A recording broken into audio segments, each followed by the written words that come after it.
Yeah, so I want to stand up the shoulders like that. You've got to you pick up that muscle. Yeah, the good. The back one's the safety one. You don't do a bit of that. I even put the leather on the motion. I'm walking all the way and then you do the back with the shoulder back on. Shoulder around without changing your arm. So what you're doing now is working on that 30%. And then the other one when you're pushing through you're refining it. That's good.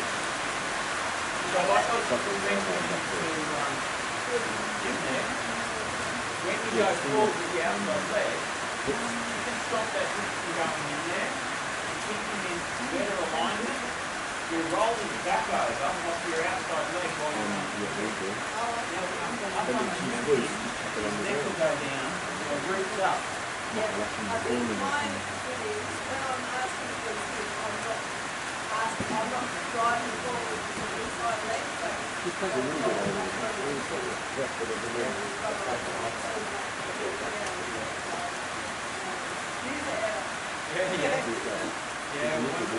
it becomes an alignment issue. yeah. So, and that's what I was having to get to the point in your training where you've got to 70, what I was talking about earlier. Now you're up to alignment, which is more your 30%.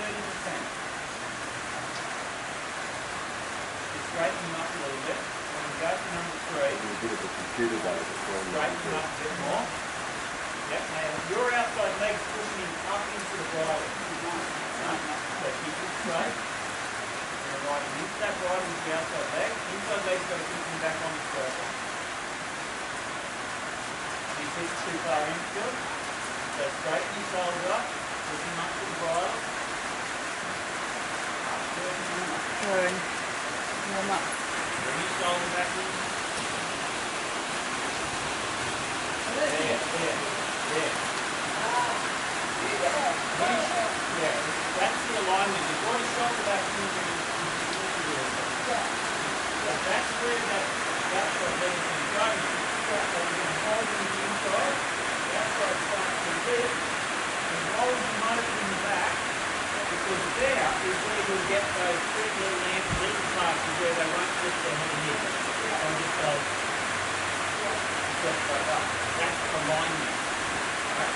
So you've got, like these guys are good at that, really well. But they get to a point where, like we were saying, they start to use against you because they know if they're straighter, they have to use their back more. So they go, oh, I can have a hip, you go, and the shoulder, you go, and they start to use their hip and rolling over their shoulder and all this stuff happens to avoid rolling over in the back and going forward right into the hip. So when you want to run in and stop, what we're just trying to do then is the alignment that we need to run together to stop. So they're right in the height of their back. So the hips, the legs push over the top, so they're in this shape. And they go up to the outside side.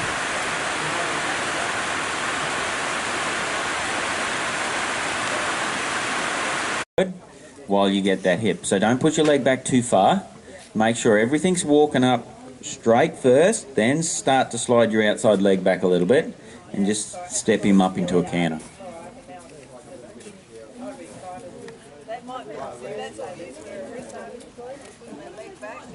Yeah, at some stage we've got to treat him like a trained horse.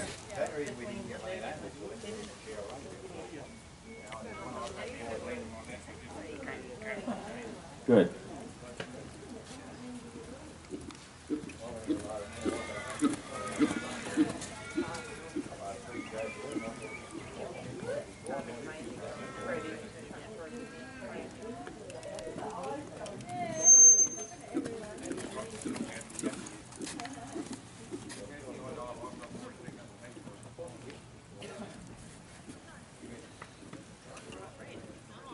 That's it. See that shoulder just drifting a little bit there. It just gets a little bit late. So even if you were to collect him upright, I would hold the outside rein back to my hip to keep him straight. I'd pick my inside rein up just a little bit to elevate that inside shoulder and set his nose to the right, but I wouldn't let him get too bent. And my outside leg would be right in the middle of his rib cage. So I'd sort of check him back like that and ride him forward off both legs using my outside leg a little bit more. So I wouldn't want a lot of bend in him. Too much bend's going to get that shoulder late again.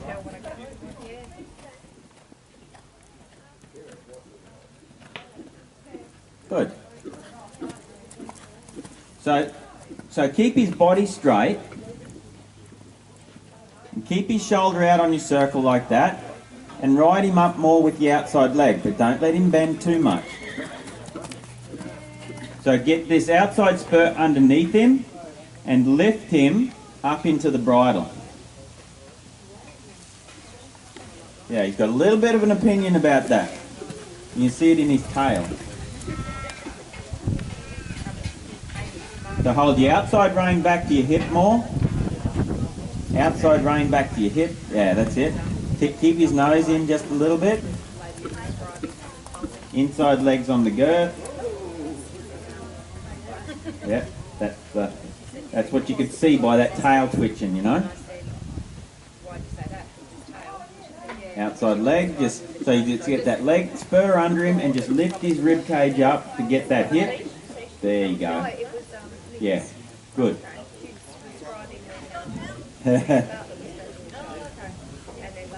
Alright, so that's the position I'd put my outside leg in when I want to collect him more.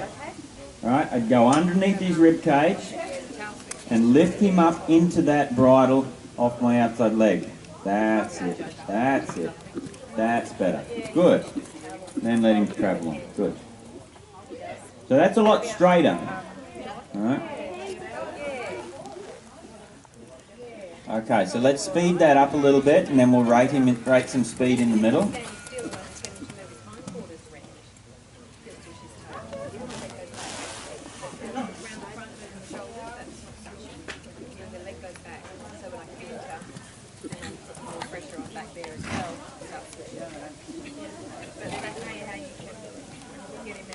Good. Okay, ask him to rate back. Very good. Alright, just walk him there. That was good. Okay, we're going to come to the middle. I want you to stop, walk forward, lope off, speed him up a couple of times, and then rate some speed in the middle, okay?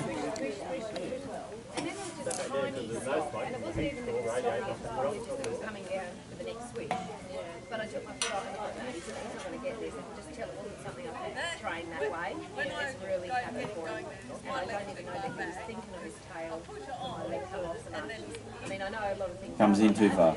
It's probably, well, I don't think so, but I think that's a habit of his, that you've let him do that a little bit, and that's what I mean by at some point we've got to treat him like a trained one, and he's not to be like a baby anymore and stick his hip all the way out there. He can walk forward in a straight line, outside leg lope himself straight up into that canter, like you did on those circles then.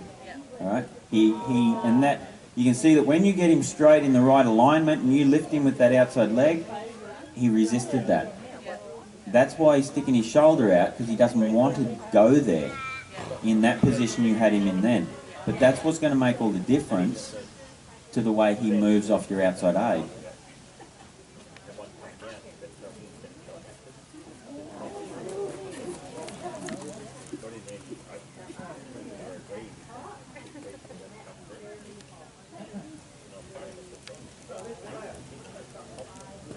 Good, just keep it looking ahead just a little bit.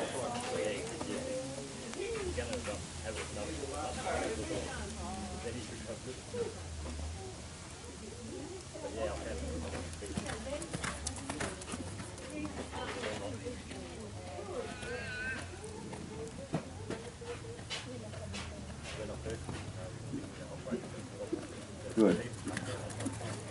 All right. Let's do that one more time. Just walk in there. I want you to get a little bit better use of your arena. So you go out a little bit further to the side so that your small circle's a bit bigger than a bit smaller than your big one. it's okay if you ride him in that little bit of a contact, but I don't know if you needed that much contact in his mouth. So try it again. Now you don't have to go big drape rein, but just have less contact on his chin. Just keep looking forward. Just keep riding him. You don't have to go crazy with it. We want it accurate. All right. Wrong lead. Yeah. All right. So just make sure that. Now this is where what we haven't got into so much is about when we start a manoeuvre, like, and goes for a spin as well. If you want them to start in a certain position, make sure you got him on the hook.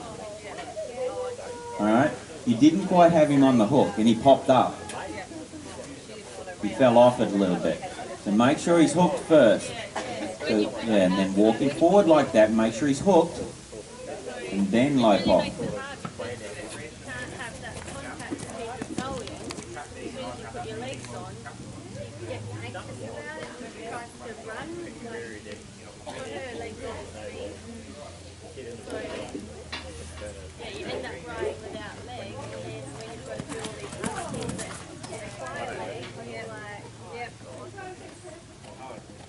Good.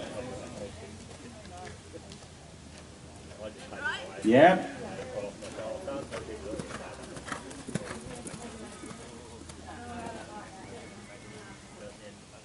Yeah, now look for your middle and then stop in the middle.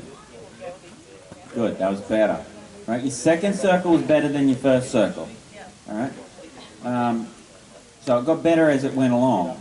Alright, but it came, and I think, and it comes from that lead departure, just he's still a little bit pushy on that outside leg. And that's what I mean, but that goes for everything. Like if you're going to set your horse into a spin too, and you want him in a certain position, make sure he's in that shape and he's locked into it. You've got him, and that's what I mean by you've got him on the hook. If he pops out of it, you just didn't have him solid enough. It goes for your lead departure. You do not want to give away points because of a sloppy lead departure. Alright? Because it'll take you half a circle to get that back to soft after you've had a bad lead departure. Alright? But not too bad. Just go the other way for a little bit.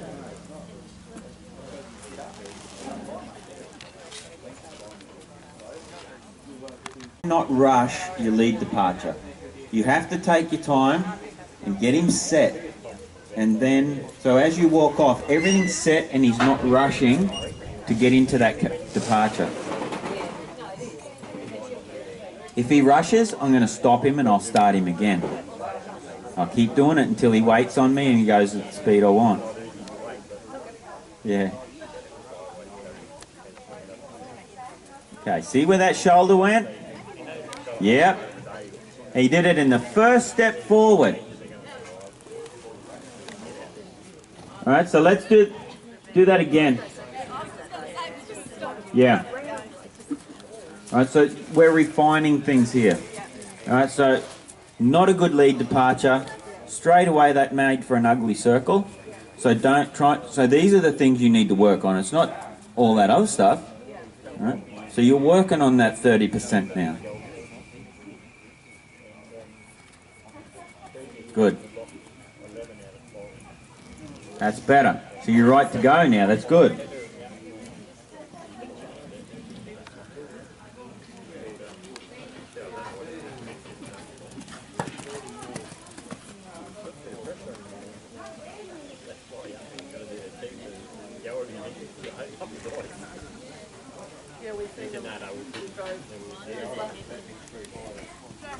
Yep. Good, good, good. Okay, now do another small circle, and I want you to just check him back a little bit and ride him up off that right leg a little bit stronger. Underneath, straighten him up, see he's going out wide?